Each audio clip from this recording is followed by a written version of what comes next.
मेरे साथ इस समय मौजूद हैं अलीराजपुर जिले के डीएम और जिला निर्वाचन अधिकारी मनोज पुष्प साहब और एसपी मनोज कुमार सिंह साहब। जैसा कि आप जानते हैं 30 तारीख को जोबट विधानसभा उपचुनाव में मतदान होना है। प्रशासन की क्या तैयारियां हैं, खासकर सुरक्षा तैयारियां क्या हैं, बूथ को लेकर क्या तैयारियां हैं, सब मुद्दों पर हम उनसे बात करेंगे। सर, कुल कितने बूथ हैं इस उपचुनाव में और कितने मतदाता हैं? 417 मतदान केंद्र हैं इस बार, क्योंकि कोविड को लेके सहायक मतदान केंद्र उन सभी मतदान केंद्रों पर बनाए गए जहां पर 1000 से ज़्यादा मतदाता थे।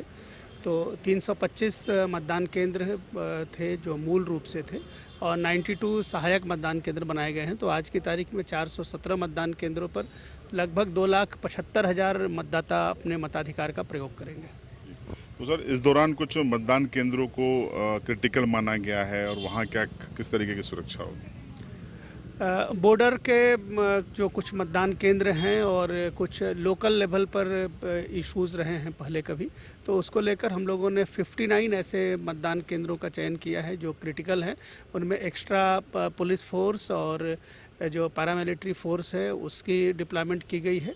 इसके अलावा 50% बूथ्स ऐसे हैं जिन पर कि हम लोग वेबकास्टिंग कर रहे हैं, सीसीटीवी कैमरे लगा रहे हैं और ये जो वेबकास्टिंग होगी इसको न सिर्फ भोपाल से आप देख सकते हैं बल्कि भारत निर्वाचन आयोग के द्वारा भी इसे लगातार वॉच किया जाएगा। हम लोग जिला मुख्यालय से भी इसको लगातार मॉनिटर करेंगे। सुरक्षा के पर्याप्त इंतजाम किए गए हैं और सभी तरफ पैरामिलिट्री फोर्स की फ्लैग मार्चिंग हो रही है।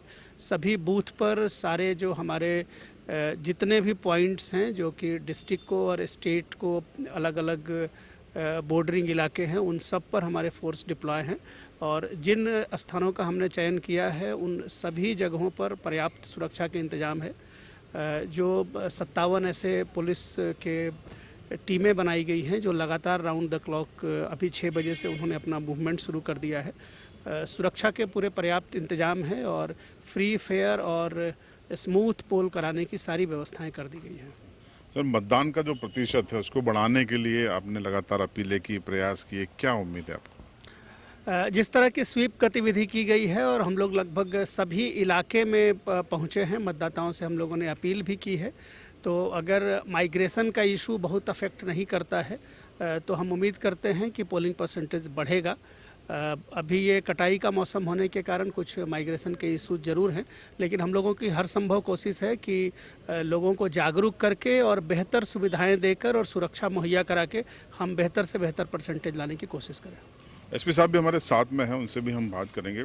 सर, शराब बहुत पकड़ी है आपने, क्या उम्मीद है इसका? अगले जो 3 दिन हैं काफ़ी क्रिटिकल है और माना जाता है कि आदिवासी बहुल इलाका है और यहाँ पे चुनाव में शराब का इस्तेमाल होता है। आगे के 3 दिनों के लिए क्या योजना है? देखिए, इसके लिए मैंने बहुत माइक्रो लेवल पे अपनी प्लानिंग कर रखी है। विगत कल ही मैंने 51 केसेज ऐसे किए हैं जो लोग शराब बांटने का प्रयास कर रहे थे। अभी तक करीब 8,000 लीटर हमने जब्त कर लिया है और 299 लोगों को हमने गिरफ्तार किया इस अवैध शराब में।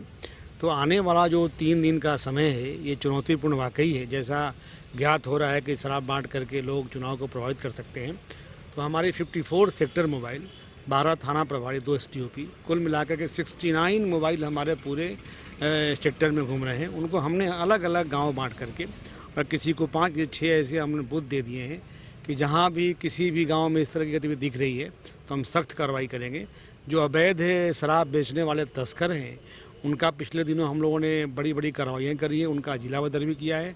इसलिए हमारी पूरी निगाह इस ऊपर है। आपको मालूम है कि इंटर स्टेट और इंटर जो डिस्ट्रिक्ट बॉर्डर एरियाज हैं उन पे बहुत कड़ी नाकेबंदी कर रही है। कोई भी व्यक्ति बाहर से यहाँ शराब को लेकर के या किसी भी इलीगल एलिमेंट्स को लेकर प्रवेश नहीं कर सकता है, ना बाहर जा सकता है। तो हम बहुत सख्त निगाह रखें और कड़ी कार्रवाई करेंगे। पैरामिलिट्री फोर्सेस सर कितनी आपको मिली है, किस किस तरीके से डिप्लॉय किया जा रहा है? देखिए, हमारे पूरे जांबाज सिपाही आपके सामने खड़े हैं। हमारे पास 6 कंपनी आ गई है पैरामिलिट्री फोर्स की। उसमें BSF, SSP, CRPF और जो स्टेट की स्पेशल आर्म फोर्स होती है उसकी भी 2 कंपनी आई है। साथ में हमारे पास रतलाम, उज्जैन, होशंगाबाद, शिवपुरी, झाबुआ से भी पर्याप्त बल मिला हुआ है। जितने भी पैरामिलिट्री फोर्सेज है जो हम लोगों ने 59 क्रिटिकल बूथ चिन्हित किया है उनको वहाँ पर डिप्लॉय किया है। इसके अलावा जो बॉर्डरिंग एरिया है जहाँ पे थोड़ा बहुत संभावना परेशानी की हो सकती है, उसको चिन्हित करके हमने उनको वहाँ लगाया है। वैसे सभी इलाकों में जो सेंसिटिव हैं वहाँ हम लोगों ने एरिया डोमिनेशन मार्च बहुत पहले से निकाल करके पूरे एरिया को सेंसिटाइज करके हम लोगों ने वहाँ पे अपना दबाव बनाया है और एरिया डोमिनेट किया हुआ है ताकि कोई असामान्य तत्व सर न उठा सके। तो आपने एसपी साहब और कलेक्टर साहब को सुना, शांतिपूर्वक मतदान के लिए जो प्रयास होने थे लगभग सभी पूरी तरह से कर लिए गए हैं और अगले 3 दिनों में कड़ी निगरानी जारी है। बने रहिए आप झाबुआ राजपुर लाइव के साथ।